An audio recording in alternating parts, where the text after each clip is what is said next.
कह क्या रहा है कि सुप्रीमम और infimum of a bounded non-empty set S is a limit point of set S if it is not a member of set S. Supremum or infimum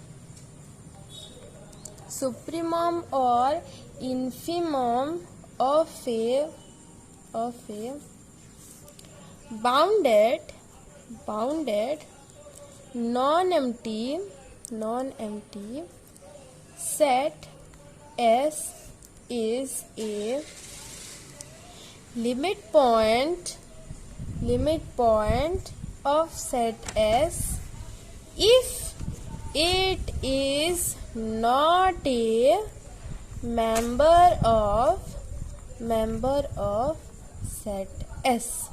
कोई भी एक non empty bounded set S का जो supremum और infimum जो होगा वो उस सेट का लिमिट पॉइंट तभी बन सकता है अगर इन्फीमम और सुप्रीमम जो है वो S सेट के एक मेंबर एक एलिमेंट ना हो तभी। ठीक है, फॉर एग्जाम्पल हम पहले एक एग्जाम्पल ले लेते हैं। ठीक है, लेट S सेट हमारा है 1/n where such that n belongs to natural number set। ठीक है, और इसका हमें पता है कि उसका सुप्रीमम जो है वो 1 है और इसका इन्फीमम जो है वो 0 है। ठीक है, अच्छा देखो, here m belongs to set S है ना, so therefore m is equal to 1 is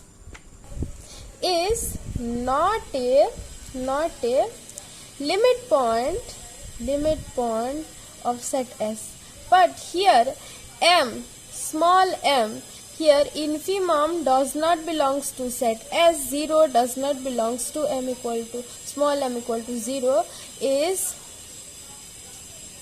a limit point of set S, because here infimum does not belongs to set S, infimum is not a member of set S। तो समझ में आ गया कि मैं कहना क्या चाहती हूँ कि अगर कोई एक नॉन एम्प्टी बाउंडेड सेट, ये एक नॉन एम्प्टी बाउंडेड सेट है ना, तो कोई एक नॉन एम्प्टी बाउंडेड सेट का जो सुप्रीमम और इन्फीमम होगा, उसका जो सुप्रीमम और इन्फीमम प्रेजेंट होगा वो उस सेट का लिमिट पॉइंट तभी कहलाएंगे अगर इन्फीमम और सुप्रीमम जो होंगे वो उस सेट का एक एक एलिमेंट नहीं होंगे तो। ठीक है, जैसे हमारे यहाँ आते हैं मेहमान। ठीक है, तो मेहमान 2 दिन के लिए आते हैं फिर चले जाते हैं। ठीक है, तभी उनका एक क्या बोलते हैं, दबदबा रहता है ना। अगर वो मेहमान आकर हमारे घर में परमानेंटली रहेंगे, ठीक है, तो क्या उनका वो दबदबा रहेगा? भाई हाँ रहेगा, लेकिन कोई घर में नहीं रहेगा ना, लेकिन इस केस में बिल्कुल भी नहीं रहेगा उनका दबदबा। ठीक है, कोई एक मेहमान जो है अगर वो हमारे घर में परमानेंटली नहीं रहे हैं, 2 दिन या 3 दिन के लिए आ रहे हैं और चले जा रहे हैं, तो उनका दबदबा रहेगा, है ना। अगर वो मेहमान हमारे घर में आकर रह रहे हैं तो उनका दबदबा नहीं रहेगा। वैसे ही सुप्रीमम और इन्फीमम अगर एस सेट का एलिमेंट हो गए तो वो लिमिट पॉइंट नहीं होंगे। अगर सुप्रीमम और इन्फीमम जो होंगे एस सेट का एलिमेंट नहीं होंगे तो वो एक एक लिमिट पॉइंट होंगे। ठीक है, समझ में आ गया। अभी प्रूफ कर लेते हैं। ठीक है, इसको भी हम प्रूफ कर लेंगे। Let capital M is supremum of set S and set S is bounded as well as non empty. ठीक है, हमारा जो सेट S है वो बाउंडेड भी है और नॉन एम्प्टी भी है। तो हमने ऑर्डर कंप्लीटनेस प्रॉपर्टी नामक एक प्रॉपर्टी पढ़ा है, जिसके हिसाब से अगर कोई एक सेट बाउंडेड है और नॉन एम्प्टी है तो उसका एक सुप्रीमम और इन्फीमम प्रेजेंट होंगे, एग्जिस्ट करेंगे। Therefore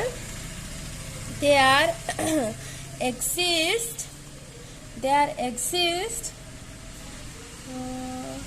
exist supremum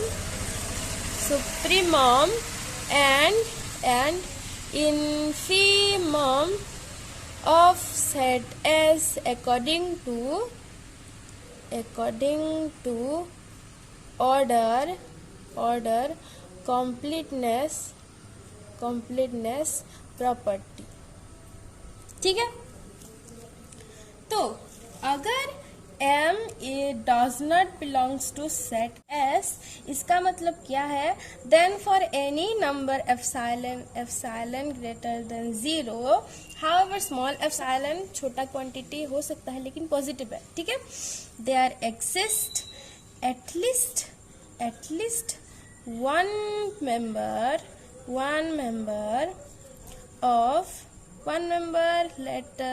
let x, ठीक है, one member x of set S such that m minus epsilon not करूंगी और m जो होगा उसके बीच में एक x एटलीस्ट एक ऐसा पॉइंट जरूर होगा, प्रेजेंट होगा, जो कि सेट S का एक मेंबर होगा।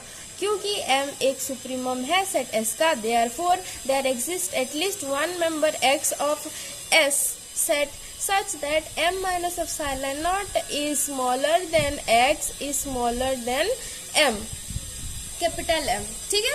As every neighborhood of m के जितने भी, देखो यहाँ है अगर मेरा m, ठीक है, और इतना है m minus epsilon naught for any value of epsilon naught, there exist at least one member x such that x belongs to हमारा सेट S, ठीक है, लेट यहाँ है हमारा इतना सेट S है, ठीक है।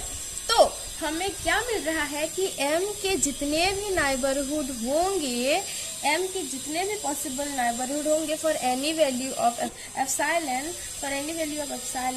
जितने भी every neighborhood of m contain at least one member x of the set S other than m, ठीक है, x does not equal to m, है ना। तो हम कह सकते हैं कि m के जितने भी नाइबरहुड हैं वो एक ऐसा पॉइंट जरूर कंटेन कर रहा है m के अलावा जो कि S सेट का एक मेंबर है ना। इसका मतलब क्या है कि every neighborhood of m contain at least one member which is not equal to m but contained in set S here, है ना। तो हम कह सकते हैं कि every neighborhood of m contain at least one member of set S other than capital M, hence capital M is a limit point of set S। यही तो डेफिनेशन होता है ना कोई भी एक नंबर को लिमिट पॉइंट बनने के लिए, कि उसका जितना भी पॉसिबल नाइबरहुड होगा उसके पास एटलीस्ट एक ऐसा मेंबर जरूर प्रेजेंट होगा जो कि m के बराबर नहीं होगा, is not equal to m but is a member of set S, is a member of that set, ठीक है। अगर m does not belongs to set S, इसका मतलब क्या है कि m एक लिमिट पॉइंट है सेट S का। अगर m belongs to set S, अगर m एक एलिमेंट है सेट S का, तो इसके सारे के सारे नाइबरहुड के पास एक्स्ट्रा एक एलिमेंट नहीं होगा जो कि सेट S का एक मेंबर हो सकता है, ठीक है। If m belongs to set S then obviously m is belongs to S union S dash, ठीक है। तो कह सकते हैं कि m belongs to closure of set S, है ना। तो हम कह सकते हैं कि जब m belongs to set S या फिर m does not belongs to set S, लेकिन m एक लिमिट पॉइंट तो है ना, therefore m belongs to S union S dash and therefore m belongs to closure of set S। In both the cases m belongs to closure of set S, therefore the limit point of set S belongs to closure of set S, है ना। और ये हम infimum के case में भी कह सकते हैं कि अगर यहाँ होगा मेरा स्मॉल m, अगर small m is not a element of set S, that means there exists a member, let eta, which belongs to set S such that m plus epsilon naught is greater than eta is greater than small m. ठीक है, for any positive value of epsilon naught. ठीक है, देखो यहाँ है अगर मेरा m और यहाँ है let m plus epsilon naught, तो यहाँ कहीं होगा मेरा eta. Therefore, for every neighborhood of small m of infimum, there exists a number eta which is not equal to infimum small m but belongs to set S. Therefore, for every neighborhood of small m, there exists at least one member of set S which is not equal to small m. Therefore, small m is also a limit point of set S. अगर small m is not belongs to set S. ठीक है, m is a limit point of set S अगर m does not belongs to set S. ठीक है.